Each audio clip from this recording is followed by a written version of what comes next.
안녕하십니까. 예민수의 경제 토크 시작합니다. 탄핵 정국의 소용돌이 속에 주식시장이 있는데요. 예, 그래도 중심을 잡아야죠. 이건희 위즈웨이브 대표 오셨습니다. 어서 오십시오. 예, 안녕하십니까. 시장 얘기는 뭐 하려면 끝도 없고 한도 없고 그죠? 네, 내용도 맞습니다. 많고 네. 섹터 얘기 하겠습니다. 2차 전지 얘기를 먼저 하려고 하는데 어쨌든 뭐 테슬라는 뭐 하늘 모르는 줄 모르고 날아갑니다. 그죠? 부러울 따름입니다. 그렇죠. 그죠? 맞습니다. 네. 근데 이제 항상 투자하시는 분들은 네. 좀 약간 거꾸로 생각해 보실 필요가 음. 있는데 테슬라가 지금 딱 지금 트럼프 대선에 적극적으로 참여하기 시작했을 때가 얼마였냐면 214불 네. 정도. 거의 지금 이제 더블 86% 올랐다든가 뭐 거의 더블 됐죠. 그죠? 거의 예. 두 배 올랐습니다. 예. 네, 2배 올랐는데 그러고 나서 이제 대선 당선 이후에 급격하게 상승을 하기 시작했죠. 근데 보면 그 당시에 테슬라와 네. 10월 달 한 10월 중순의 테슬라랑 네. 지금의 테슬라가 달라진 게 있냐? 별로 달라진 건 없습니다. 네. 로봇 트럼프가 됐잖아요. 그렇죠. 로봇택시 하나 공개한 거죠. 그렇죠. 네. 근데 이제 그러면 왜 올랐냐를 먼저 분석을 해보면 주식시장은 항상 기대감이죠. 기대감인데 약간 조울증이 좀 심하죠. 네. 조증이 걸린 건데 지금은. 그래서 앞으로 좋아질 모든 것들을 다 땡겨서 영혼까지 끌어모아서 지금 테슬라를 올렸다. 그렇죠. 예, 그러면 이제 뭐가 좋았냐면 예전에 제가 박사님이랑 뭐 다른 방송 프로그램 네. 진행할 때도 그랬고 FSD를 봐야 된다. 음. 테슬라 일론 머스크는 맞아요. 예, 차를 팔려는 게 목적이 아니라 네. 결국엔 FSD를 활용해서 로봇택시를 운수업을 장악하려는 게 목적인데 그러면 이게 규제를 완화해 준다. 규제 완화 위원회 본인이 이제 뭐 수장이 되니까 네. 네. 당연히 유리하게 가겠죠. 근데 본인 것만 할 수는 없으니까 자율주행 전반에 대한 아마 규제를 완화시킬 거고 그럼 웨이모도 좋아질 거고 같이 네. 좋아질 텐데 국내 주식시장은 이제 제가 방송국의 작가분들이나 PD분들한테 항상 얘기를 했던 게 제발 테슬라랑 우리나라 엮지 2차 말아라. 전지를 엮지 마라. 그러게요. 네, 근데 매번 물어보죠. 음. 근데 지금 테슬라는 그렇게 고가를 가고 있는데 LG 에너지솔루션은 오늘 좀 반등이 나와서 그렇지. 40만 원대를 갔지 음. 제자리 돌린 거거든요. 최근에 빠진 거. 그러니까 뭐 에코프로나 에코프로비엠은 여전히 하락세를 면치 못하고 있고 LNF 갖고 계신 분들도 화가 나실 거고 그러니까. 지금 국내 2차 전지 종목들은 별 반응을 안 하고 있습니다. 그러니까 테슬라를 이제 전기차 업체라고 보면 안 되는 거예요. 그렇죠, 맞습니다. 그렇게 보니까 이제 엮어가지고 보는 건데 사실 뭐 2차 전지 몰라면 뭐 GM을 보든지 포드를 봐야지 테슬라하고 맞습니다. 엮으면 안 되는 거예요, 그죠? 네, 맞습니다. 그래서 오히려 지금 현대차는 웨이모랑 같이 뭔가 협업을 해서 웨이모는 차를 못 만드니까 네. 차는 현대차를 쓸 가능성이 높거든요. 아이오닉을. 예. 그러면 오히려 현대차는 자율주행이 확대되면 더 수혜를 받을 수도 있다라고 저는 보고 있는데 지금 테슬라가 이게 규제 완화하고 나서 그러면 로봇택시가 되면 2차 전지 수요가 많아질 거야.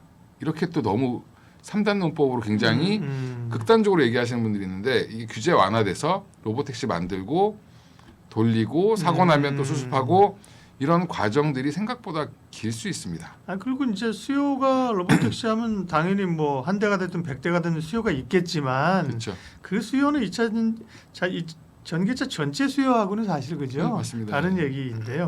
예. 그러면 대표님 그 2차 전지 얘기를 좀 2차 전지 궁금해 하시는 분들이 많고 그러니까 네. 2차 전지 얘기를 어쨌든 그러면 하고 나머지 네. 테슬라가 관련된 얘기를 하죠. 그러면 네. 2차 전지는 테슬라의 신고가 가는 거는 사실 별 의미 상관없다. 없다. 의미 없다. 그러면 2차 전지 자체로 봐줘야 되는 거죠. 네, 맞습니다. 자체로 보면 뭘 봐야 되며 지금으로 보면 어떤데? 그러니까 지금은 우리가 지금 뭐 그 여러 가지 이제 시장에서는 불확실성이라는 걸 제일 싫어하는데 네. 지금 트럼프 당선이 확정됐고 1월 20일이면 출범을 하는데 네. 과연 IRA 법안을 어떻게 할 거냐, 보조금을 축소할 거냐, 늘려줄 거냐, 아니면 늘려주진 않겠죠. 그러면 그렇죠. 유지를 해줄 거냐, 아니면 뭐 지금은 뭐 1, 2년 안에 이거를 뭐 없애지 못할 거다라고 얘기하시는 분들도 있는데, 근데 1, 2년 안에 못 없애도 없앤다라고 선언이 돼버리면 주식은 미래 가치를 땡기고 오는데 미래에 그러면 그 전까지 만약에 1년 이내에 뭐 1년 뒤까지 미뤄졌다. 그러면 1년 뒤에 차가 가격이 내연기관차와 비슷한 가격으로 팔 수 있어야 이게 경쟁력이 있는 건데 그게 될 수 있느냐 여부가 중요하고 다행인 거는 안타깝지만 에코프로나 에코프로비엠, LNF 같은 이제 양극재 업체들 포스코도 마찬가지고 주가가 좀 많이 빠진 이유는 리튬 가격의 하락, 예. 니켈 가격의 하락이거든요. 비싸게 사서 싸게 그러니까 사고 살 때는 재료 살 때보다 자꾸 가격이 떨어지니까 남는 게 별로 없는 거죠. 오히려 마이너스로 팔아야 되는 그런 경향들이 나오고 있는데 그러면 결국에는 싸졌다는 겁니다. 재료는. 그래서 오히려 셀 기업들이라든지 자동차 회사들은 좋을 수 있죠. 그래서 가격은 내려올 가능성은 있다고 보고 있는데 아직은 좀 그래도 한 20-30% 비쌉니다. 그러면 여전히 차가 잘 금리 인하 기조에 차가 잘 팔린다 하더라도 전기차가 잘 팔릴 거냐, 아니면 당분간 하이브리드냐, 그렇죠. 뭐 아니면 아직도 내연기관이 우세할 거냐, 여러 가지 이제 그 변수가 있고요. 자동차 업계 전문가들을 얘기도 들어보면 전기차의 성장은 절대 느리지 않다. 하지만 기존에 너무 급격하게 이제 코로나 이후에 성장을 했다가 지금은 정상적으로 성장하고 있는 거다. 네. 근데 이 정상적인 속도는 주식시장의 반응을 안 해주죠. 그러니까 이게 그럼 숫자가 나와줘야 되는 건데 숫자가 지금 생각보다 잘 안 나오고 있고, 그래서 제가 모든 분들이 물어볼 때 그러니까 2차 전지 못 갑니다 계속 얘기했다가 욕을 뭐 아마 이것도 욕을 먹을 수 있는데, 예, 근데 많은 분들이 물려 있어서 그런 거거든요. 정확히는. 그렇죠. 근데 저는 그래서 사실 거면 LG 에너지 솔루션만 사셔라. 테슬라와 엮여 있고 그리고 지금 공정을 좀 바꾸고 있거든요. LG 에너지 솔루션이 건식 공정에서 그러니까 습식 공정에서 건식 공정으로 지금 전환을 하려고 이미 선언을 했고, 이게 어느 정도 이제 이 수율만 나오면 건식 공정으로 바꾸면 비용이 3분의 1로 줍니다. 그렇게 되면 LG 엔솔 입장에서는 가격 경쟁력이 생길 수 있죠. 그러니까 그런 부분들까지 감안하게 된다라고 하면 LG 에너지 솔루션은 대장주 역할을 해줄 수 있다라고 좀 보고 있고요. 네. 근데 전반적으로는 이제 IRA 법안에 대한 그 벽을 넘어야 되는, 뭐 어찌 됐든 있는 거죠. 깎든 아니면 유지를 해주든 정확한 로드맵이 트럼프 정부가 시작하고 나오기 때문에 그때까지는 조금 보수적으로 보시는 게 맞을 것 같고요. 저는 그리고 지금 2차 전지에 대해서 이제 너무 새로운 이제 올라가려면 그러면 이런 여러 가지 이제 너의 말은 알겠는데 그러면 어떻게 하면 올라갈까, 이런 것들이 다 해소되고 나면 올라가야 되는데 지금 투자자들이 그럼 물타기를 할 수 있을까요? 많이 물려 계실 텐데. 그러니까 이게 매력적인 섹터라고 생각이 들어서 신규 자금들이 들어와야 됩니다. 근데 지금 신규 자금들이 들어오기보다는 기존에 있는 분들이 샀다 팔았다를 계속 하시는 것 같아요. 그러니까 새로운 투자자들이 들어와서 물을 좀 바꿔줘야 된다. 그러니까 신규 투자자들이 자꾸 위를 사고 싶어야 매력적이어야 이제 올라갈 텐데 지금 테슬라는 매력적으로 보이지만 우리나라 LG 엔솔은 생각보다 매력이 덜하다는 거죠. 근데 지금 그래도 LG 엔솔이 유일하게 추세를 전환한 종목입니다. 그러니까 하락 추세에서 벗어나서 뭔가 반등을 하려는 시도를 보이는 거는 대장주 하나가 딱 요거 하나고, 지금 삼성 SDI도 사실은 돌리지 못하고 있고요. 뭐 에코프로비면 말할 것도 없고, 그렇게 되면 뭐 반발을 하시는 분들이 또 있을 수 있지만 저는 개인적으로는 지금 굳이 사실 필요는 없을 것 같습니다. 그러니까 네. 오히려 트럼프한테 세게 맞고 더 빠지면 오히려 그때 사시는 게 더 나을 수도 있다. 투자에 여러 대안을 가지고 계신 분들은 그렇죠. 당연히 맞습니다. 이제 지금 비었어. 뭔가 네, 사려고 하는데 네. 지금은 2차 전지 사야 될 때야. 그렇긴 어렵잖아요. 그죠? 네, 맞습니다. 낙폭과대들도 많고 그런 상황이고, 말씀하신 것처럼 근데 이제 고생하고 있는 분들 이제 있는 분들이 걱정인 거죠. 네, 있는 분들도 뭐 있는 분들은 말씀하신 것처럼 여기서 좀 트레이딩을 하거나, 그죠? 떨어지면 샀다가 오르면 파고. 네. 그렇죠. 뭐 그다음에 시간을 기다리고 그런 거죠, 전략은. 전략은 이제 네. 그렇게 될 수밖에 없고, 비중을 줄이라고 하는 것도 뭐 한 10% 20% 손실 났을 때는 그게 가능한데 그렇죠. 지금 대부분 분들이 아마 뭐 마이너스 한 4-50% 그러니까. 이상은 될 테니까 그런 분들은 사실은 좀 기다리셔야 되는 상황일 것 같고요.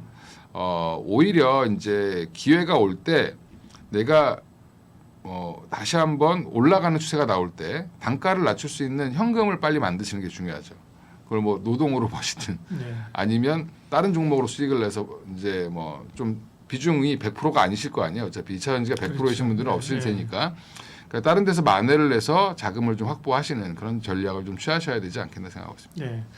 그리고 이제 어쨌든 제한적인 그리고 네. 이제 앞으로 조금 더 바람이 온기가 불어온다고 하더라도 대장주는 LG 에너지 솔루션이다. 그쵸. 그죠? 네.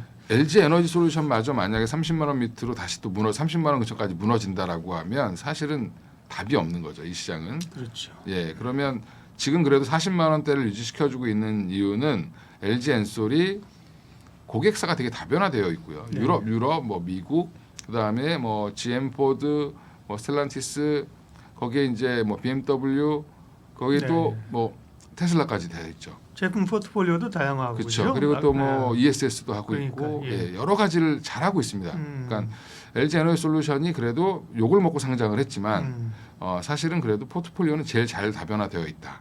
이런 부분에서는 LG 에너지 솔루션 밸류체인에 있는 기업들, 뭐 양극재도 LNF, 그다음에 지금 뭐 포스코 퓨처엠이나 이쪽이랑 연관되어 있는 회사들이 더 나을 수 있다. 네. 나중에 올라오면. 예. 에코프로 그룹주를 또 되게 궁금해하시는 분들이 있는데 에코프로는 안타깝게도 삼성 SDI랑 SK온과 하고 있습니다. 그런데 두 회사가 지금 다 어렵죠. SDI는 사실은 그래도 운이 좋은 게 미국에다가 대규모 투자를 하려고 하는 찰나에 트럼프로 바뀌었고 예, 그렇죠. 그러면서 이제 이걸 속도를 늦추고 있고 그렇죠. 지금 유럽 시장만 대응을 하고 있습니다. 네. 그리고 SK온은 너무 빨리 들어갔는데 빨리 들어간 것까지 좋았는데 문제는 지금 고객사들이 진행을 못 하고 있죠. 포드라든지 이런 네. 쪽에서 빨리빨리 진행을 못 하고 있기 때문에 그리고 지금 캐나다에다가 공장 지어놓은 것도 사실은 조금 캐나다가 또 관세를 또 이번에 또 맞으면서 네. 이것도 물론 협상을 하겠지만 그래서 에코프로 그룹들은 당분간 조금 더 안 좋을 수 있다. 네. 그밖에 이제 최근에 좀 올랐던 건 이제 셀사에서는 LG 엔솔이 제일 중심이고요. 그밖에 네. 좀 올랐던 게 그때 이제 뭐 원통형 한다 그러면서 뭐 TCC 스틸이나 동양철과 예, 이런 게 예, 좀 예. 올랐었고 예. 최근에는 뭐 엔캠 또 오늘 보니까 금양 이런 종목들이 종목 특성상 움직이는데 그건 알아서 하셔라 그죠. 힘을 실기는 어려운 거잖아요, 그죠. 그렇죠. 엔캠은 이미 시세를 한번 줬기 때문에 네. 지금은 뭐 기술적 반등, 뭐 그다음에 금양도 마찬가지죠. 금양은 약속을 안 지킨 기업이기 때문에 이거는 네. 아예 보면 안 되는 기업이다. 저는 개인적으로 그렇게 생각하고 있습니다. 네. 2차 전지에 대한 전략 주셨고요. 아까 이제 테슬라 얘기하다가 2차 전지하고의 관련성은 상관관계 상당히 떨어지니까 네. 어그로 붙이지 말고 네, 다만 맞습니다. 테슬라만 봤을 때는 이제 연관되는 쪽이 있잖아요. 아까처럼 뭐 자율주행. 자율주행 네, 뭐 일부 로봇, 로봇, 그죠? 네. 그런 쪽에 아이디어만 조금 주시고 마무리하죠. 네. 그러니까 테슬라가 예전부터 제가 FSD를 중점으로 보셔야 된다고 말씀드렸는데 FSD 기능을 지금 굉장히 강화했죠. 근데 테슬라 일론 머스크가 언제부터 이걸 강화했냐면 가만히 이제 시간을 돌이켜 생각해 보시면 이제 저가형 그 자동차 전기차를 만들겠다라고 지금 이제 예, 얘기하고 예, 있죠. 예. 근데 한참 전에 얘기했습니다. 원래. 음. 재작년쯤에 얘기한 걸로 알고 있는데 근데 갑자기 FSD로 선회를 했어요. 자율주행 로보택시로 선회를 한 이유가 중국에 공장을 짓고 출장을 왔다 갔다 하면서 일론 머스크가 중국 가서 깜짝 놀란 겁니다. 중국에 뭐 우리 그 코로나 발생했던 동네 있잖아요. 거기 네. 그 우 뭐던데? 네, 하여간 뭐 그 동네. 네, 네. 그러니까 여러 도시에서 지금 우한. 예, 우한에서 우한이 굉장히 큰 도시거든요. 음. 근데 거기 우한을 중심으로 해서 뭐 상해라든지 북경에 이미 자율주행 시스템으로 택시들이 돌아다니고 있습니다. 근데 그걸 보고 아 중국은 뭐 별로네 이렇게 생각한 게 아니라 벌써 하는 애들이 있네. 내가 빨리 안 하면 어. 쟤네들한테 잡혀 먹겠구나. 음. 거기에서 깨달음을 얻고 이제 선회를 한 거죠. 그러고 나서 뭘 했냐면 가장 빨리 지금 데이터는 많으니까 엔비디아에 전화해서 칩을 엄청나게 산 겁니다. 그래서 지금 FSD 기능을 굉장히 강화학습을 시켜서 올려놔서 지금 이번에 출시를 한다라고 지금 하고 있는 거기 때문에 이제 이러고 나면 이제 저가용을 오히려 이제 순서를 바꾼 거죠. 그래서 지금은 그래서 자율주행에 관한 규제가 완화되면 중요한 건 공화당은 한번 해봐 문제가 생기면 그때 네가 책임져 이런 기조고 민주당은 야 그러다 사람 다치면 어떡해 이런 기조였거든요. 근데 다행히 그러니까 일론 머스크 입장에서는 트럼프가 좋아서가 아니라 트럼프를 밀 수밖에 없는 거죠. 트럼프를 밀어서 당선을 시켰고 엄청난 돈을 썼는데 그렇죠. 다행히 이제 잘 됐죠. 본인의 계획대로. 그러면 이게 규제가 완화되기 시작하면 사실은 이제부터는 본격적으로 이제 사업을 할 수 있습니다. 시작을 해서 그러면 이제 하고 나면 이제 이 자율주행에 대한 규제가 풀렸다. 그러고 나면 이제 관련된 뭐 카메라 모듈부터 시작해서 센서 그 다음에 제일 수혜는 사실 엔비디아죠. 테슬라에서 어마어마한 양을 사니까. 예. 그러니까 이런 부분들을 보면 여전히 지금 자율주행은 좋은데 그럼 근데 우리나라는 관련 기업이 있냐? 그 지점이 고민이죠. 그게 없죠 거의. 네. 그러니까 뭐 퓨런티어가 일부 그 카메라를 납품하긴 하는데 그 LG노텍 통해서 납품하긴 하는데 그게 물량이 그렇게 크지 않고요. 근데 저는 아까 이제 좀 전에 서두에 말씀드린 것처럼 라이다 관련된 자율주행도 같이 풀어줄 수밖에 없습니다. 왜냐하면 이게 어차피 독점이 돼버리면 미국은 또 문제가 생기기 예. 때문에 그러면 이 우버라는 존재 그 다음에 지금 구글에서 웨이모를 기반으로 해서 갖다 붙일 거거든요. 근데 거기에 차는 뭘 쓸 거냐면 현대차를 쓸 가능성이 높습니다. 지금 같이 하고 있고요, 구글이랑. 그러면 이게 라이다 기반의 그 자율주행 차들도 같이 돌아다닐 가능성이 높습니다. 그러니까 그렇게 되면 우리나라에 지금 라이다 기반으로 하고 있는 회사들이 많거든요. 요즘에 이제 가장 뜨는 회사가 SOS랩 뭐 이런 회사들이 뜨고 있죠. 이게 너무 컨셉이 좋은 게 로봇과 자동차를 다 합니다. 그러니까 라이다라는 게 사실은 자동차만 필요한 게 아니라 로봇도 필요하거든요. 그렇죠. 기계 눈이잖아요. 예. 그래서 이제 결국에는 이런 부분들이 관련주들을 막 찾기 시작할 텐데 생각보다 근데 기업들은 대부분 다 작습니다. 그러니까 뭐 현대오토에버 뭐 이런 것들 보셔도 되는데 사실은 별로 반응을 안 하고 있거든요. 이거는 그래서 규제가 풀리고 나면 새로운 판이 짜질 때 또 새로운 종목들은 더 튀어나올 수 있다라고 보시면 될 것 같습니다. 반도체. 예. 참 할 얘기 많은데 주로 이제 좀 부정적인 얘기들이 훨씬 많죠, 그죠? 네. 맞습니다. 무슨 얘기부터 좀 할까요, 반도체? 삼성전자는 최근에 이제 정책 불확실성에도 안 빠지고 잘 버텼죠. 그렇죠, 상대적으로. 그리고 또 하이닉스도 잘 버텼습니다. 네. 그래서 두 대장주는 별로 영향을 받지 않았는데 네. 지금 삼성전자는 왜 잘 버티고 하이닉스는 왜 잘 버틸까? 요걸 먼저 좀 말씀을 드리고 시작을 해야 될 것 같습니다. 호기심 있네요, 그죠? 같이 사실은 네. 이 시장 대표주잖아요, 그죠? 네. 그럼 매도를 나오면서 같이 뭐 물론 이제 안타까운 일이지만 휩쓸릴 가능성이 높은데, 그죠? 네. 그렇죠. 탄핵 나오고서도 뭐 거의 보합권 뭐 뺄림 한 1%뭐 이랬잖아요, 그죠? 네. 오늘은 또 2~3% 올랐고, 네. 그 이유는 무엇입니까? 이건희 대표님 사셔서 그런 거 아니에요? 제가 사서 그렇게 됐으면 참 좋을 텐데 일단 지금 삼성전자는 사실 악재가 계속 거듭됐었습니다. 그러니까 뭐 최근에는 HBM 최근부터 이제 거꾸로 가보면 HBM 관련돼서 중국 수출을 하지 마라. 맞아요. 가장 큰 피해는 삼성전자죠. 맞아요. 예. HBM2E를 열심히 팔고 있었는데 예. 이 부분도 근데 물론 뭐 일시적으로는 완화를 시켜줄 거라고 이제 해당 사항이 없다라고 해서 또 넘어갔는데 그것뿐만 아니라 또 이제 메모리 가격의 하락이라든지 그다음에 랜드 가격의 하락 이런 것들이 이제 삼성전자한테 압박으로 다가왔고요. 또 하나는 이제 제일 중요한 건 엔비디아에 납품을 못했던 거죠. 그러니까 한마디로 AI 이 열풍에 못 올라탔다. 이게 가장 큰데 뭐 AMD에 일부 납품했긴 했지만 그 아주 미미한 수량이고 이미 8월 달에 이제 8월까지는 납품할 거다라고 2분기 실적 발표 때 선언을 했는데 8월 이후에 납품을 못했죠. 그래서 사실은 급격하게 빠지기 시작했습니다. 외국인들이 그때부터 이제 비중을 줄였는데 최근에 그러면 왜 안 빠졌냐?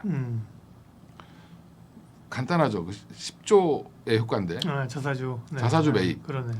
예, 그러니까 뭐 하단은 받치는 거네요, 그죠? 하단을 받치는 거죠. 그러니까 예. 빠지지는 않을 거다라는 그러니까. 거를 누구나 다 알고 있습니다. 예. 왜냐하면 이게 5만 한 4천 원, 5만 3천 원 밑으로 빠져버리면 무슨 일이 벌어지냐면 담보 부족이 납니다.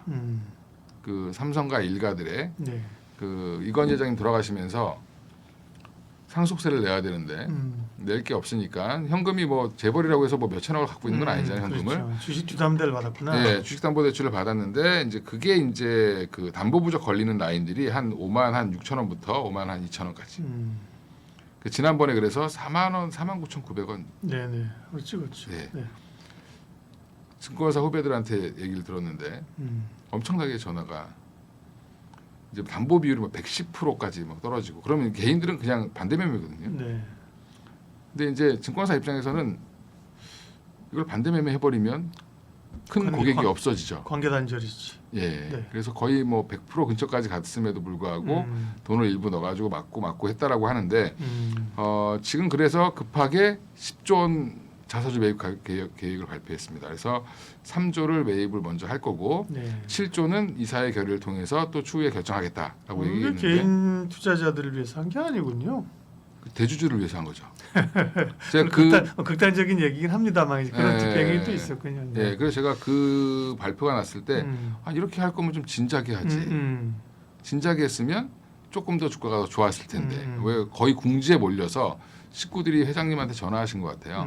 예, 빨리 좀 어떻게 좀 해봐 이렇게 해서 그 영향이 컸고요. 그래서 지금 그거를 제가 왜 너 내피셜 아니야 이렇게 생각하실 수 있는데 제가 한번 이걸 보여드리면 한 달 동안 기타 법인에서 산 것만 지금 예, 금액으로 1,000억이 넘습니다. 예, 그렇죠. 이게 조죠. 1조 지금 일별로 보면 이게 한 700억대씩 사고 있거든요. 매일 700에서 500억씩 사고 있는데 그게 자사주예요? 네. 네. 이게 기타 법인에서 사는 게 이게 삼성전자에 사는 겁니다.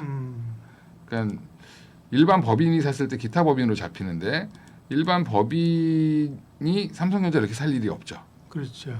예, 그럼 이거는 그냥 그 자사주 매입이라고 보시면 됩니다. 예. 예, 그럼 7천억, 6천억, 1,000억 단위네요 보니까. 예, 예. 그러니까 지금 이렇게 계속 사고 있다. 예. 계속 받치고 있죠. 외국인들은 주장창 팔고 있습니다. 그렇죠. 예, 그러면 일부 기관들, 금융 투자들은 좀 사고 있는데 연기금도 사고 있습니다. 연기금도 받치는 거죠. 그렇죠. 연기금은 지수를 원래 맞추기 자사주 위해서. 사면 외국인들 따라서 안 사요. 거기다 일단 던진다고 이제 앵겨요. 그렇죠. 예. 근데 뭐 삼성전자 주식을 여기서 근데 뭐 3만 원, 4만 원까지 보낼 수는 없는 거는 외국인도 지분이 많습니다. 지금 50%를 넘게 갖고 있기 때문에 단기 자금들이 빠져나가고 있다라고 보시는 게 맞고요. 예. 그러면 바닥은 이미 잡았다. 그럼 앞으로 총알이 지금 한 제가 볼 때 9조 남아 있거든요. 그러면 삼성전자는 올라가진 않더라도 빠지진 않을 거다.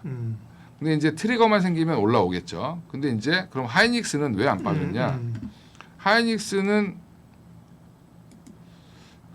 왜 안 빠졌냐면 실적이 좋습니다. 그러니까 3분기 실적 발표할 때 뭐라 그랬냐면 우리 니네가 생각하는 것처럼 그 레거시 반도체 하락하는 거에 대해서 영향 별로 안 받아. HBM이 돈 훨씬 잘 벌어줘. 네, HBM으로 지금 많이 전환이 됐고 그다음에 우리 랜드도 SSD로 솔리다임 사놓은 게 효자 노릇하면서 지금 돈 잘 벌고 있어라고 얘기했습니다. 그 얘기는 무슨 말이냐면 자신감을 표현한 거거든요. 그러면 시장에 주는 사인은 뭐냐면 외국인들 입장에서는 그래 그러면 두 개 중에 뭘 살까 하면 하이닉스를 살 수밖에 없습니다. 그렇죠. 예. 삼성전자는 뭐 하단은 잡았지만 주식이라고 하는 게 뭐 안 떨어지려고 사는 건 아니잖아요. 그렇죠. 그렇죠. 예. 예. 오르길 기대하고 사는 거죠. 예, 그리고 SK 하이닉스가 그러면 앞으로 돈을 더 잘 벌면 주주환원 정책도 더 강하게 쓸 수 있고 여러 가지 면에서 SK 하이닉스가 더 지금 선택지라고 보고 있는 거고요. 거기에 지금 엔비디아와의 관계가 굉장히 끈끈하죠. 그럼 HBM4 시대로 갔을 때 삼성전자가 자리매김할 수 있느냐가 지금 관건인데 외국인들이 하이닉스 샀네요. 예, 샀다 팔았다 하지만 사고 있습니다. 그러네요. 그러니까 이게 우리나라 시장 여파에 따라서 팔기도 하지만 또 사기도 하고 계속 지금 그래서 매매를 하고 있죠. 외국인 비중이 줄지 않고 있습니다. 그게 중요한 건데 매일매일로 보면 그런데 제가 이 흐름을 보여드리면 보유 비중이 최근에 11일까지 쭉 올라가다가 좀 떨어지긴 했는데 계속 54%대에서 움직이고 있거든요. 그 얘기는 지금 급격하게 매물을 줄이는 현상은 없다. 한국을 팔지 않고 한국의 지수를 방어할 때 오히려 하이닉스를 사는 경향이 있다. 이렇게 생각하시면 될 것 같고요. 지금 엔비디아가 좋죠. 근데 저는 또 걱정은 하나 있습니다. 최근에 구글 CEO가 AI 투자를 많이 했더니 성능은 좋아지는데 이제 조금 좋아지는 폭이 좀 줄더라. 근데 이대로 계속 투자를 하다가는 적자가 날 수도 있고 손해가 날 수 있지 않을까? 그러니까 한마디로 자기네 이익이 감소될 수 있을까봐. 그러면 뭔가 돈을 벌 수 있는 사업을 갖다 붙이면서 속도 조절을 해야 되지 않냐라고 하는 그런 인터뷰를 했습니다. 근데 지금 그 얘기가 싹 지금 숨어 있고 오히려 지금 구글은 뭘로 올라가냐면 양자 암호 컴퓨터로 올라가고 그렇죠. 있죠. 예. 그러니까 지금 그러니까 제가 왜 그걸 주목했냐면 그런 인터뷰가 왜 중요하냐면 앞으로 엔비디아가 전혀 실적은 줄지 않을 거라고 생각하는데 문제는 주문하는 사람들이 이제 뭐 스케일러 뭐 이렇게 얘기하는데 뭐 약간 큰 양을 사는 사람들이 투자 기획을 조금씩 줄이면 엔비디아는 센티가 안 좋아지면서 확 빠질 수 있습니다. 그러면 SK하이닉스는 실적이 좋음에도 또 빠질 수 있죠. 그래서 그 부분을 좀 앞으로는 확인을 하실 필요가 있을 것 같고 그러면 지금 아직은 그래도 테슬라도 더 산다 그러고 마이크로소프트도 아직은 줄인다는 얘기가 없고 근데 구글은 일단 약간 고민하는 것 같습니다. 그리고 지금 애플은 이제 브로드컴과 손을 잡으려고 하고 있고 그러면 지금 어떻게 보면 만약에 미국 주식 하시는 분들이라면 엔비디아의 비중을 좀 줄이고 브로드컴이라든지 아니면 지금 그 소프트웨어 관련된 기업 때문에 팔란티어도 좀 많이 올랐죠. 많이 올랐는데 네. 그래도 여전히 뭐 서비스 나우라든지 이런 회사들이 조금 더 추세는 타이밍은 더 갈 가능성이 높다라고 보고 있고요. 그러니까 이제 추론형 반도체를 만들려고 하는 시도들이 계속 이어지고 있거든요. 지금 최근에 뭐 아마존도 발표를 했는데 엔비디아 칩만큼 그런 고성능이 필요 없다라고 판단을 하고 거의 전력이 한 5분의 1밖에 안 되는 칩을 개발해서 발표를 했고 애플은 그걸 자기가 쓰겠다. 자기 클라우드에 그걸 쓰겠다라고 지금 얘기를 했고요. 그리고 브로드컴이랑 또 다른 또 반도체를 또 만든다고 하고 있는데 엔비디아의 독주는 아니고 엔비디아는 그래서 지금 다른 사업을 준비를 하고 있습니다만 지금은 센티가 줄어들면 걱정은 뭐냐면 하이닉스가 여기서 20만 원 갔는데 또 그런 얘기 나오면 또 밀릴 수도 있죠. 그러니까 그런 여러 가지 분위기상 아직은 저는 반도체도 살짝 중립의 의견을 좀 먼저 말씀을 드리고 근데 중요한 거는 지금 우리나라 반도체 종목들이 너무 많이 빠졌습니다. 이번 주에 사실 특징은 소부장의 강한 반등이죠. 반등이잖아요. 예. 이거는 그런 성격으로 많이 빠진 거에 대한 성격으로 해석해야 되는 거예요? 그러니까 빈집털이하러 들어온 건데 예. 제가 볼 때는 예. 이제 한미 반도체가 가장 대표적으로 실적 좋은데 네. 빠진 종목이죠. 실적은 뭐 거의 지금 사상 최고를 내고 있는데 거기 뭐 부사장님이랑도 인터뷰 하셔 보셨잖아요. 네. 저도 개인적으로 통화를 해보면 네. 너무 좋은데 왜 주가가 빠지는지 모르겠다. 근데 시장은 그걸 본 게 아니라 경쟁자의 등장 그렇죠. 그리고 앞으로 설비 투자가 과연 이렇게 이루어질까에 대한 확인, 의심 이런 게 있습니다. 왜냐하면 공개적으로 발표를 안 하고 있으니까.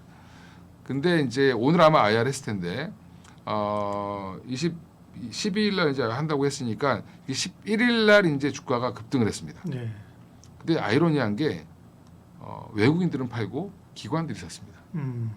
그 얘기는 그동안 이제 경쟁자가 등장한다고 열심히 판 쪽이 기관이었거든요. 근데 이제 사실 보니까 하나그룹에서 이제 하나 인더스트리얼 솔루션즈 그 자회사가 하나정밀기계가 네. 막강한 경쟁자로 부각이 될 거다라고 얘기했지만 사실은 이게 장비라는 게 퀄 테스트가 두 가지가 있습니다. 그러니까 처음에 성능이 제대로 되는지 확인을 해보고 그러면 그게 1단계. 실제로 이제 넣어보는 거구나. 2단계는 라인에 집어넣어보는 그렇죠. 겁니다. 예. 그러니까 테스트하는 라인이 있겠죠. 라인에 넣었을 때 수율이 무난하게 스무스하게 가느냐라는 걸 확인해야 되는데 제가 알기로는 거기서 걸려 있는 걸로 알고 있습니다. 그러면 뭐 그거는 사실인지 아닌지는 모르겠지만 그러면 통과가 돼서 납품한다는 얘기가 나와야 되는데 아직도 안 나오고 있죠. 그 얘기는 하나 쪽도 여전히 잡음이 있다. 그래서 하나 인더스트리얼 솔루션즈도 지금 사실은 뭐 움직임이 없는 상황인데 저는 한미 반도체는 그거보다 뭐 이 경쟁자의 등장보다는 시장의 확대로 보셔야 된다.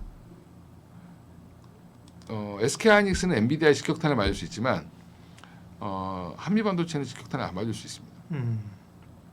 마이크론도 있고, 그죠? 마이크론도 있고, 그다음에 삼성전자가 다시 꽂힐 수도 있고. 그렇죠. 예. 예.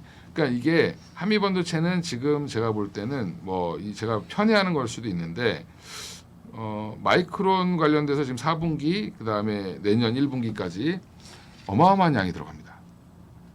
하이닉스가 그동안 잡아당겼던 양보다 훨씬 더 많은 양이 들어가고 그런데 우리가 근데 마이크론과 하이닉스가 하이닉스가 다른 방식으로 만드는 거 아시죠?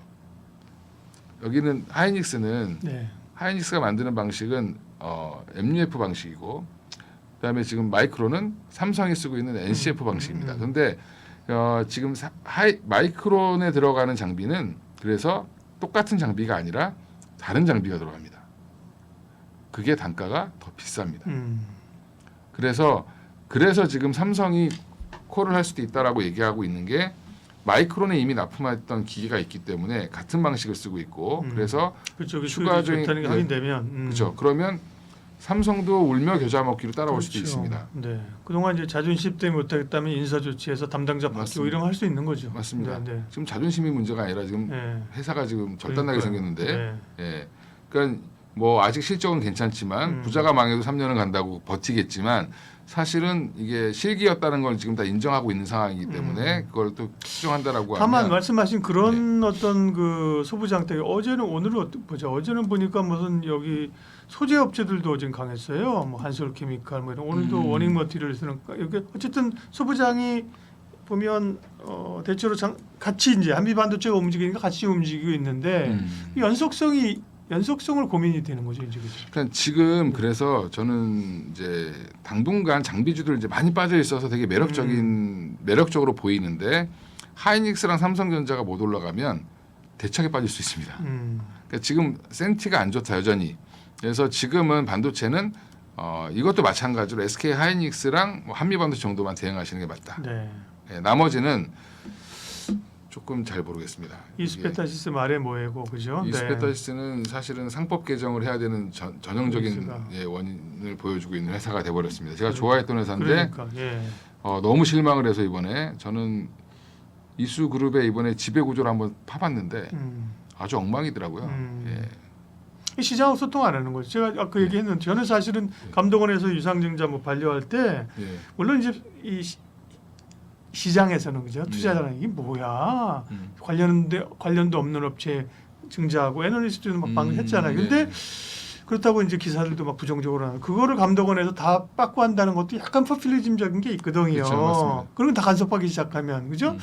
근데 다시 또 증자한다 그래서 또 내면서 시장하고 소통 안 하잖아 투자자랑. 그게 문제인 거죠, 그죠? 예. 정말로 투자해야 될 그 자기들의 내부 판단이 있을 수도 있잖아요. 예, 맞습니다. 그럼 그리고 설득을 해야 되는 거죠. 그렇지. 예를 들면 또 그 회사 사겠다고 해서 뭔가 뭐 계약금을 줬던 임원들이 있을 수도 있잖아요. 뭐 그거 얼마예요? 얼마? 2천억 정도. 2천억짜리인데 근데 사지 말래 시장에서 나 안 사. 잘 가 이럴 수 없는 거잖아요. 네, 맞습니다. 근데 그거를 시장에서 어쨌든 미래에 대한 그 비전이든 설득을 해야 되는데 그런 거 없잖아요. 그죠? 그러니까 이게 문제가 이제 흥분했네. 그렇죠. 상법 개정이 돼야 되는 이유 자체가 네. 회사가 뭔가 결정할 때 회사를 위하는 게 아니라 이 사회가 그러니까 주주를 위해서 하게 되면 이런 일은 있을 수가 없거든요. 네, 사실은 맞아요. 소송감이거든요. 네. 이거는 누가 봐도 이스페타시스와 제이오는 관련이 없습니다. 그러니까 여기는 PCB 업체고 거기는 뭐 완전한 지금 보면 2차 전지 첨가제 업체잖아요. 근데 지금 이거를 하면서 제가 화가 나서 쭉 분석을 해봤더니 이수그룹의 꼭대기에는 비상장 회사가 있습니다. 그 회장님이 갖고 계신 건데, 예, 그 회장님이 그 돈이 많더라고요. 그 밑에서 번 돈 다 끌어올리니까 그 돈으로 투자를 하면 되지 왜 굳이 이거를 그 주주들한테 떠넘기면서 그 소통을 안 하고 그러면 사실은 이거 제가 볼 때 이스페타시스는 2만 오늘 기준으로 한 2만 1,000원 정도, 네. 10일 기준으로 되어 있는데. 저는 이건 한 15,000원도 그냥 갈 수도 있다. 8,000원도 갈 수 있고, 그러게요. 예, 7,000원도 갈 수 있다. 네. 좀 아쉬워요, 그죠? 예, 네. 너무 아쉽다. 그 전에 좋게 보던 기업이었는데. 예, 그죠? 맞습니다. 네. 예, 반도체 이야기. 어쨌든 전체적으로 보면 반도체도 지금 적극적 매수 구간은 아니다, 그죠? 예, 네. 과대 낙폭에 따른 반등 예, 정도로 예. 보고 있고요. 지금 여전히 그 미국 시장의 흐름은 브로드컴은 좀 올라올 가능성이 있겠지만 나머지 회사들은 좀 쉬고 있다. 엔비디아도 눈치 보고 있는 것 같거든요. 네. 그러니까 그 얘기는 하드웨어에서 소프트웨어로 좀 돌고 있는 분위기다라고 생각하고 있습니다. 네. 최근 한 달? 네. 바이오에 무슨 일이 있었던 겁니까? 그 전에 사실은 뭐 그죠? 대장주라고 얘기해도 손색이 없을 정도로 그죠? 강하게 가다가 뭐 탄핵 사태 이전이었잖아요. 그 네. 전부터 이제 바이오가 엄청 흔들리면서 뭐 알테오전 가지고 그냥 맨날 뭐 줄여서 알테라 그랬대요. 방송국에서도 뭐 알테 얘기만 하더라고 그죠? 네, 맞습니다. 엄청 큰 변동성이 지금 있었고 다행히 이제 어제 오늘 조금 반등이 오는데요. 무슨 변화가 있었던 겁니까? 바이오. 그러니까 일단 하락 원인을 보면 네. 이제 11월까지 굉장히 좋았죠. 11월 네. 초까지 좋았고 알테오젠이 흐름이 언제까지 좋았냐면 11월 11일까지 좋았습니다. 네. 그 얘기는 그때 이제 11월 10일 날 다이치 산교와의 이제 기술 수출 계약을 체결하면서 급등을 했고요. 그 이제 기다렸던 거 이제 투자자들이 제일 좋아하는 거는 언제 뭐가 나올 것 같아. 근데 그쯤에 나오는 겁니다. 근데 이거 다이치 산교는 아마 연내에 나올 거야 그랬는데 빨리 나왔죠. 또 그 전에 이제 이미 한번 제가 알기로는 11월 4일 날 장대 양봉이 나왔는데 그때도 그런 얘기가 있었습니다. 오셨대 한국에 뭐 이런 얘기가 나왔었습니다. 그 회장님이. 근데 문제는 이제 그런 뉴스 때 개인들이 사게끔 꼬신다는 거죠, 시장이. 그죠? 예, 그게 그렇죠. 문제인 거죠. 예. 그래서 이제 근데 항상 기술 수출 이후에 네. 그러면 보통 예전에는 바이오가 뭔가 계약을 체결하고 나면 주가가 빠지는 세론 네, 현상이 네. 많이 나왔었는데 네. 그건 이제 2015년 예. 이후라고 보시면 되고 유한양행이 예전에 이제 기술 수출한 게 이제 맥나자가 승인이 되면서 이게 로열티가 들어오는데 그리고 이제 오히려 더 올라갔죠. 근데 알테오젠도 그래서 로열티가 들어오는데 그래서 올해 한 3번의 기술 수출이 있었습니다. 첫 번째가 이제 머크와의 계약이었고 독점 계약, 비독점을 네. 독점으로 바꾼 거였고 또 하나가 이제 산도즈와의 계약이었고요. 이것도 마찬가지로 자기가 만드는 모든 그 바이오시밀러 약품에다가 SC형을 쓰겠다. 그 대신에 거의 백지 수표처럼 계약서를 썼습니다. 그 얘기는 모든 항목들이 만들 때마다 별도의 돈을 낼 수 있게 쓴 거고요. 그 다음에 다이치 산교였는데 이 세 개를 합치면 적어도 70만 원 이상 가야 된다라고 하는 게 엄민용 애널리스트의 네, 말이었죠. 맞아요. 네, 예. 73만 원인가 목표가를 제시하셨는데 저도 그 논리에는 동의를 하지만 문제는 주가는 왜 그럼 11월 달에 빠졌냐. 트럼프 당선 이후에 빠졌습니다. 정확히는. 눈치 보다가 이게 갑자기 근데 또 그때 알테오젠은 무슨 문제가 또 생겼냐면 갑자기 할로자임이라는 경쟁사에서 맞아요. 소송을 뭐 특허 소송을 걸 수 있다, 네. 뭐 제기했다, 뭐 네. 이런 얘기가 나오면서 이제 머크와 이제 머크한테 건 거죠, 정확히 얘기하면. 근데 이제 그렇게 보면 할로자 소송 걸고 그죠. 예, 뭐 머크도 이제 개인 대주주가 뭐 공시하면서 갑자기 막 그날 한 20% 빠지지 않았어? 그걸 부하까지 돌리고 그죠. 뭐 엄청난. 그게 11월 21일이었는데 그날은 거의 뭐 20% 장중에 20%까지 빠졌다가 그렇죠. 네. 예, 종가에 오히려 마이너스 1% 이렇게까지 돌아왔으니까 사실은 이제 뭐 거의 안 빠진 그때 거죠. 그 장주에 부하까지 돌렸어요. 예, 장중에 플러스도 났었습니다. 그러니까 예. 예, 그 이제 일부 대주주가 이제 개인 대주주가 뭐 그러니까, 네. 좀 샀다라고 해서 누구의 처남이 올랐는데. 처남이더라 뭐 그죠. 예, 예. 근데 알테오젠은 바뀐 건 없는데 지금 이제 할로자임이 시가총액이 제가 알기로는 8조가 안 됩니다. 8조 정도밖에 안 됩니다. 우리나라 돈으로. 근데 지금 알테오젠의 시가총액이 16전에 예, 그죠. 16조 정도 됐죠. 많이 20조 넘었을 거죠. 22조까지 네. 갔었으니까 사실 알테오젠은 훼손된 건 없는 걸로 보는데 그러니까 할로자임 입장에서는 사실 특허를 소송을 걸 수밖에 없습니다. 저 회사가 잘 나가면 자기가 이제 차지해야 될 시장을 지금 다 뺏기는 거거든요. 지금 정확히 얘기하면. 그래서 알테오젠한테 한 번은 대들 거다라고 생각했는데 이던 지기던 태클을 건다. 그렇죠. 태클을 일단 거는 거죠.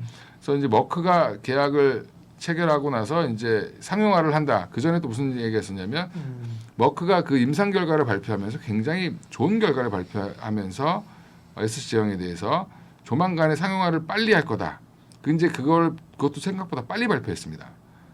그 데이터를. 네. 그러고 나니까 이제 그럼 상용화가 빨라질 거라는 것들이 이제 시장에 알려졌고 그러니까 바로 이제 할로자임에서 딴지를 건 건데 이 부분은 이제 뭐 머크가 소송을 거꾸로 건 걸 보면 1년 이내에 결론이 나게 돼 있는 상황이고 그 부분은 이제 뭐 지켜봐야 될 것 같고요. 근데 그걸 떠나서 이제 알테오젠이 그러고 나서 좀 다시 살아나려고 이제 했는데 그런 찰나에 또 미국의 보건부 장관이 로버트 F 케네디 그렇죠. 예, 이분이 되면서 미국 FDA랑 사실은 사이가 안 좋습니다. 누가 안 좋냐면 트럼프가. 그러니까 이걸 간과했었는데 예전에 이제 코로나 시기 때 미국 바이오주 안 좋아해요 지금 그럼. 그죠? 예, 그게 안 좋은 네, 이유가 네, FDA와 미국의 도널드 트럼프와의 관계 때문에 그렇습니다. 그러니까 자기가 코로나를 극복시켰는데 나의 공은 하나도 없고 코로나에 오히려 코로나를 극복 못한 것 같아서 쫓겨난 측면도 있죠, 그죠? 그러니까, 그런 부분들이 FDA가 좀 좀 서운했다 이런 것들이 있었다고 합니다. 저도 잘 모르겠는데 그런 부분들 때문에 FDA를 어떻게 보면 좀 누르기 위해서 로버트 F 케네디를 지목했다. 그분은 사실 좀 말도 안 되는 얘기를 하시는 분이잖아요. 보건부 장관 할 사람이 백신을 맞으면 뇌가 녹는다 뭐 이런 얘기했던 사람이라. 근데 노벨상 수상한 미국의 77인인가가 반대를 한다고 얘기를 하고 있거든요. 아마 공화당 뭐 이제 청문회를 하면서 또 어떻게 될지 모르겠는데 뭐 그 부분은 이제 좀 유야무야 된 것 같고요. 아마 그분이 포지션을 바꾸든가 그분이 뭐 낙마를 하거나 둘 중에 하나겠지만 좀 그건 좀 지켜봐야 돼. 그 이슈는 이제 좀 사그러든 것 같고요. 때마침 또 트럼프가 되면서 무슨 문제가 생겼냐면 시장 금리가 4.5% 근처까지 튀었습니다. 그렇죠. 예. 그리고 금리 인하 기조가 좀 꺾일 수도 있다. 둔화될 수 있다. 예, 그런 뭐 물가가 올라갈 가능성이 있다. 뭐 이렇게 이제 시장이 먼저 하면서 채권 금리 튀고 달러가 강해졌죠. 달러도 강해지고 채권 금리도 튀고 그러면서 그러면 금리 인하를 못 하는 거 아니야? 그렇죠. 시장 금리가 당분간 높으면 어떡하지? 이 불안감도 사실은 바이오에 작용을 좀 했다. 그러면 지금은 이제 조금 시장 금리가 좀 안정이 되고 있고요. 트럼프 트레이드도 어떻게 보면 저는 그것도 트럼프 트레이드라고 봤는데 금리가 튄 것도 그 부분은 조금 안정이 되고 있는 것 같고 지금 12월 달 들어서 제가 볼 때는 12월 3일이 기점이었던 것 같은데 우리나라 시장을 전반적으로 돌리려고 했던 시기에 바이오도 돌리려고 했습니다. 알테오젠이 이틀 연속 장대 양봉을 내면서 돌리려고 했는데 이때 딱 마침 이제 계엄령이 이제 떨어지면서 또 이제 망설이고 있는 구간. 그러면 근데 또 최근에 이제 알테오젠만 지금 다 말씀드렸는데 리가켄바이오 같은 종목들도 보면은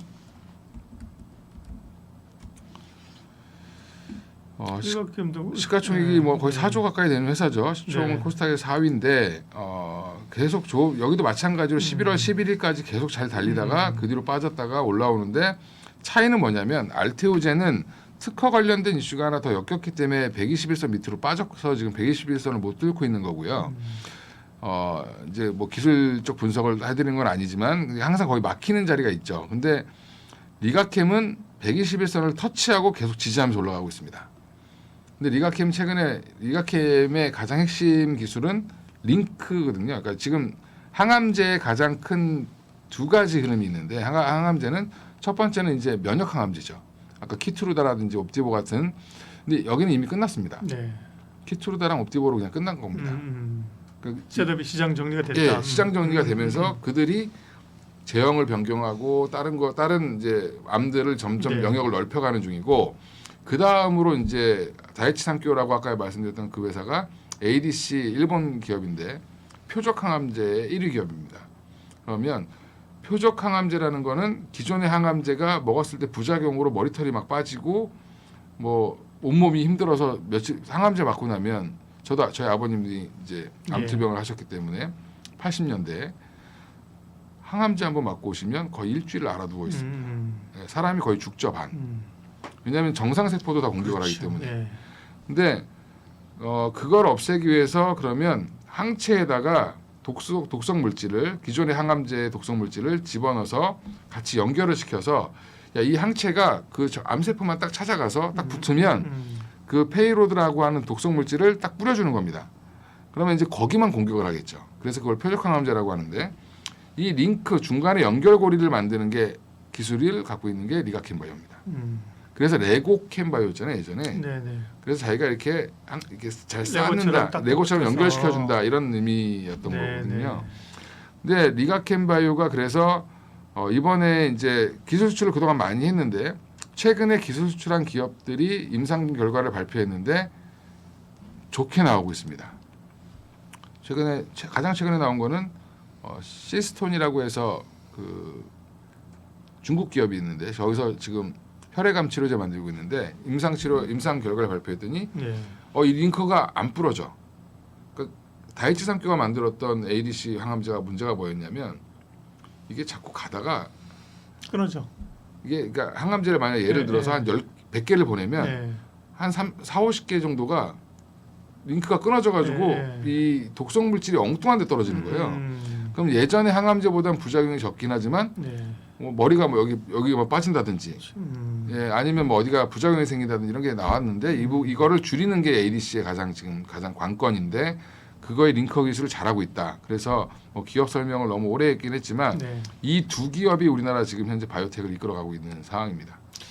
오늘 또 이 비만 쪽 이렇게 갑자기 급등한 건 또 어떻게 봐야 돼? 물론 뭐 그렇죠. 뉴스가 좀 있긴 했지만 그죠? 그 이제 그 SK 팜테코라는 회사가 예. SK가 생각보다 바이오 회사들을 많이 인수해가지고 이제 하고 있는데 네. SK 케미칼 최종면 회장, 뭐 최종연 회장인가 그분이 이제 예전에 예. 그러니까 지금 SK 그룹 수장 말고 원래 두 개로 쪼개져 있었잖아요.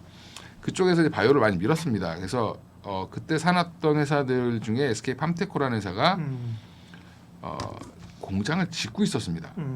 저기 세종시 근처에다가 한참 됐는데 그래서 기자들이 저거 왜 짓지? 뭐 이렇게 뭐 의문을 가졌다라고 하는데 그걸 이제 한경에서 지금 단독 보도로 낸 거죠.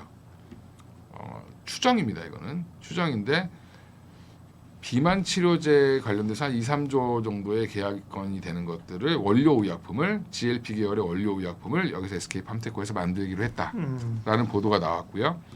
그럼 이 원료 의약품을 가지고 누가 만드냐면 그러면 완성품을 만들어야 되잖아요. 네. 그걸 펩트론이 만들 거 아니냐라고 얘기를 하고 있습니다. 펩트론 공장과 펩트론이 지금 공장을 짓고 있는데 부지가 있는데 거기와 한 차로 15분 거리 정도로 가깝습니다. 그러니까 이제 이게 그러면서 오늘 펩트론이 상한가에 간 거죠. 근데 SK 팜테코는 상장이 안 되는 회사고 예. SK의 손자 회사 정도 됩니다. 그러니까 SK가 주가는 올라가기 좀 어렵죠. 그래서 이게 뭐 실현된다 하더라도 사실은 매출은 뭐 26년 이후나 잡힐 텐데 지금 기술 평가 계약을 체결하고 기술 평가 중입니다. 지금 펩트론과 일라이릴리가. 그러면 이제 계약 당사자는 일라이릴리일 거다라고 추측하는 이유는 비만 치료제 지금 두 군데서 가장 큰 데는 두 군데에서 만들고 있는데 하나가 노보노디스크랑 일라이릴리죠. 근데 노보노디스크 같은 경우는 자체적으로 본인들이 공장을 지어서 만듭니다. 근데 일라이릴리는 위탁 생산을 하거든요. 그러니까 이 위탁 생산을 한국에다 맡겼다 원료를 완제품은 그러면 펩트론이 만들겠구나. 그러면 펩트론이 만드니까 이거 저거를 대비한 거다. 지금은 일주일에 한 번씩 맞잖아요. 이걸 한 달에 한 번 맞는 걸로 바꾸는 게 지금 펩트론의 기술인데 이걸 적용하는 거를 하지 않겠냐까지 지금 쭉 확장된 겁니다. 이게. 그래서 오늘 펩트론이 상한가에 간 이유인데 그건 사실 모르죠. 뭔가 정확히 펩트론 자체가 무슨 계약을 추진했거나 기대감보다는 좀 쿠션으로 그죠? 쿠션입니다. 온 거는. 그러니까 이러면 이럴 수밖에 없다라는 정도의 이제 업계 판단이긴 한데 아직 근데 SK 팜테코랑 일라릴리가 계약을 정확히 했는지 안 했는지도 확인이 좀 필요한 상황인 것 같습니다. 그래서 여전히 근데 비만 치료제 관련된 이슈는 이런 이제 뭐 사용자 편의성의 증대, 그다음에 지금 여전히 원하는 데는 많은데 쇼티지라는 상태. 이거는 여전히 그건 맞습니다. 그래서 비만 치료제 관련된 종목들도 지속적으로 아마 내년까지도 관심을 받을 가능성이 높다. 네. 반도체는 사실은 개인 투자자들이 많이 투자를 하고 계시고 변동성도 크지만 사실 반도체가 무너지면 다른 것보다도 심리적인 시장에서의 그런 센티가 안 좋아요. 그죠?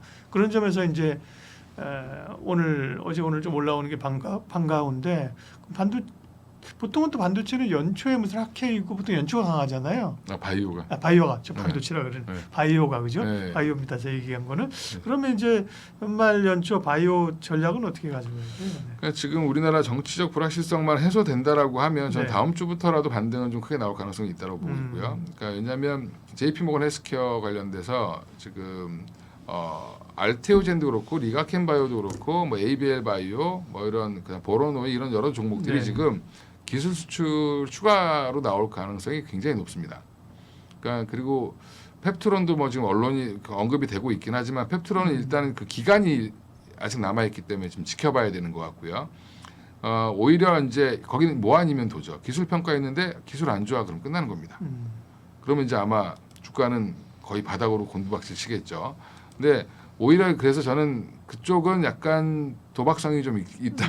변동성이 변동성이 있을 수 있습니다. 그러니까 그거는 돌다리 두드리시면서 가거나 하시면 비중을 좀 많이 하실 필요는 없을 것 같고요. 너무 많이 하면 위험하니까. 오히려 이제 알테오젠은 이미 3개의 큰 계약을 체결했는데 지금 또한 5개의 기업과 또 얘기를 하고 있고 SC제형에 대한 매력이 지금 점점 부각되고 있습니다. 왜냐하면 이게 SC가 야, 이게 링거 맞다가 주사 맞는 거니까 뭐 그 정도 아니야? 이게 아니라 링거 맞고 이게 주사 제형으로 바꿨더니 부작용도 줄고 똑같은 약인데 약효도 더 좋아져. 이게 지금 자꾸 보고가 되고 있어요. 약해. 그게 할로자임 거든 알테오젠 거든 이게 다 보고가 되고 있습니다. 그 얘기는 그걸로 바꾸고 싶어하는 욕구가 굉장히 커졌다. 그래서 그 플랫폼이 굉장히 좀 뭐 비유가 되고 있는 거고요. ADC 표적 항암제는 앞으로 대세일 겁니다. 이게 지금 면역 항암제 한번 맞으려면 억 단위가 들어가잖아요. 그러니까 지금 키트로다가 뭐 40조 매출 이렇게 얘기하는 이유가 그런 건데 지금 표적 항암제는 좀 쌉니다. 그거보다는. 그러면 대중적으로 쓰일 수 있는 항암제는 사실은 표적 항암제가 더 많이 쓰일 수 있습니다. 그래서 표적 항암제를 지금 개발하려고 하는 회사들이 굉장히 많다. 그래서 당분간 흐름은 크게 이제 그 제형 병균 같은 플랫폼을 갖고 있는 회사들, 그 다음에 ADC 관련된 회사들, ADC 이중항체 ADC 한다고 하는 데가 또 ABL 바이오니까 같이 또 보시면 되고요. 리가케미랑도 같이 기술 협력을 하고 있는 걸로 알고 있습니다. 지금 그 ABL 바이오는.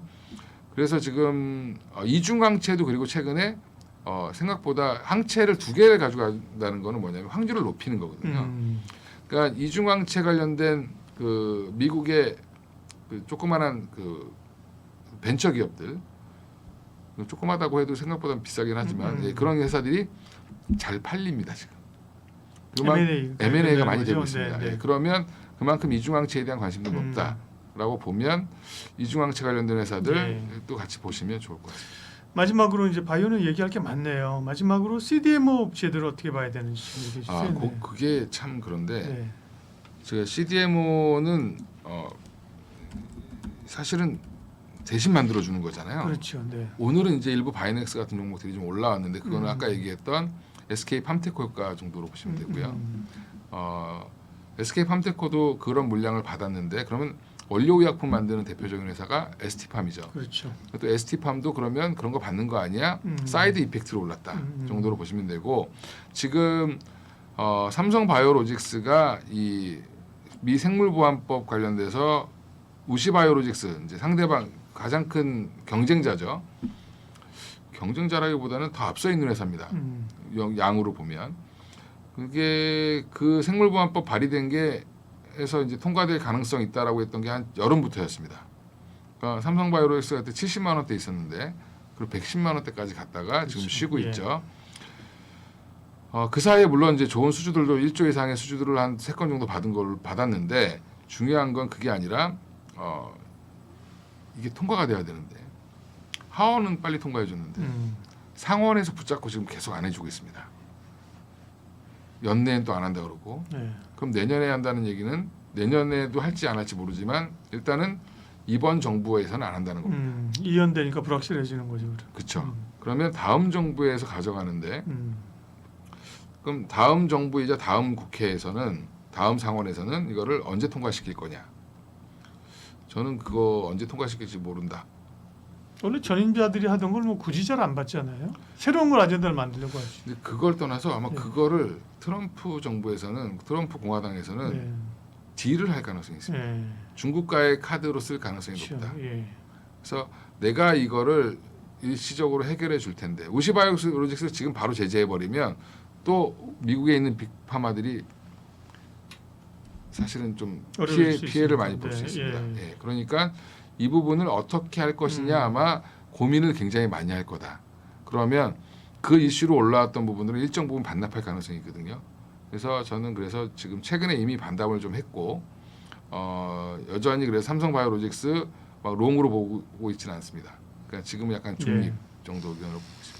네, 그래도 이제 바이오에 대한 시각이 변동성은 상당히 컸는데 그죠? 좀 뭔가 좀 기대감 여전히 있고요, 그죠? 네. 그렇죠. 예. 그리고 내년 네. 3월에 아마 공매도가 전면 재개될지 여부는 좀 지켜봐야 될 것 같은데 네. 그 전면 재개되면 일부 하락은 나올 수 수급적으로 네, 그렇죠. 공격당할 수는 있을 것 적어도 같고요. 그 전까지는 그죠? 그 전까지는 네. 괜찮을 것 같습니다. 네.